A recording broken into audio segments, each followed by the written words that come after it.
Makibalita naman tayo sa sitwasyon sa Northern Samar. Makakausap natin si Northern Samar Representative Emil Ong. Congressman Ong, magandang tanghali. CPR Arcangel po ito. Magandang tanghali mo. Kong, kamusta po yung sitwasyon sa inyong lugar sa ngayon? Ano po? Kamusta po yung sitwasyon sa inyong lugar sa ngayon? Kahapon, nag-uusap po tayo, may mga stranded wala na yung malakas na hangin, pero malakas pa rin ang ulan. At maraming area na bumabaha. At ang kailangan yan immediately, mga mayor namin nagre-request ng mga tolda dahil yung evacuation center puno na yung municipal hall. So, nag-ano kami ng temporary mga tolda para to accommodate those evacuees na practically mga 60% ang bahay dito wala ng bubong, no rooftop. Yung iba completely damaged, pero karamihan pwede naman matulungan natin ang mga tolda para magkaroon ng hindi sila mabasa yung mga bahay kasi it can all be accommodated in the evacuation center. So kung makikinig yung ating mga autoridad, emergency lang, padala ng mga tolda para makubira ng mga bahay na wala ng roof. Halos 50% ang bahay dito walang bubong. Importante po yun. Then, of course, yung mga pagkain ay ng evacuation center po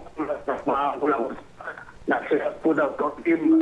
Mabuti naman ang bahay dito sa Lemon Topalya, very cooperative. Nagpa-release na rin ng mga ilang sakong bigas. No? At ang Army tumutulong na rin sa amin, si General Baler, yan, at si Colonel Aquino, Baler Nino, no? Congressman, tutulong na rin sa amin pag-clean up ng mga poste na natumba at nabali. More than 305 na electric posts na tumba at dito sa Samar. Pero Congressman, makakadaan naman po halimbawa yung mga maliliit na sasakyan. Although yesterday, di po ba sabi nyo may mga na-stranded, kabilang na po? Yes, na-clear na yun. Pero mayroon pang mga poste na about to fall, yun ang pinapa-clear namin ngayon. Dahil baka mayroon naman matumba kagaya ng isang nurse. Si Nurse Lourdes Lim ng Allen na tumbahan ng poste patay. Kawawa naman. Meron ho ba kayong figures so far ng casualties o mga injured? Ang confirm, mga 4 ang patay. Na injured, several more than 10. Pero ang iba, hindi naman gaano ka-serious. Yung isang bata na na-electrocuted, medyo serious pa rin. Yung 2 fisherman, hanggang ngayon, hindi pa nakabalik. Their location is unknown, no? Isa ho yung kaso ng electrocution? Yes. Pero sa ngayon, patay na po lahat ng linya ng kuryente? Hindi pa. Yung bata nag-survive. Pero in serious condition pa rin. Rather, what I meant, Congressman, was yung electric lines po, kung pinatay na ho yun, naka-off na po ba yun? Wala na. Naka-off. Walang brown out. Talagang brown out. Hapong pa brown out na. Okay. At naka-off. Ang kailangan ngayon, sana nakikinig, I think they need mga financing loan para mai-repair yung bahay nila.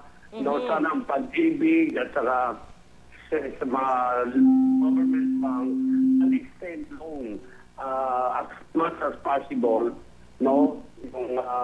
Just to repair their houses. Governor... Direct needs, importante po yun, mabigyan ng loan kaagad. Actually, Kong, ganito rin ho yung naging request ng Albay sa pamagitan ni Governor Salceda. Mamaya ho, susubukan po namin makausap ang mga kinatawa ng Pag-ibig, pati na rin siguro ng SSS, no, para malaman natin kung anong tulong ang maibibigay nila. Para hindi naman magtagal yung kanilang magiging idol, no? At mababasa sila sa patahon ngayon. Malakas pa rin ang ulan doon sa amin. Malakas pa rin. And I would like to extend our thanks for the military, no? Ang division commander, si All right.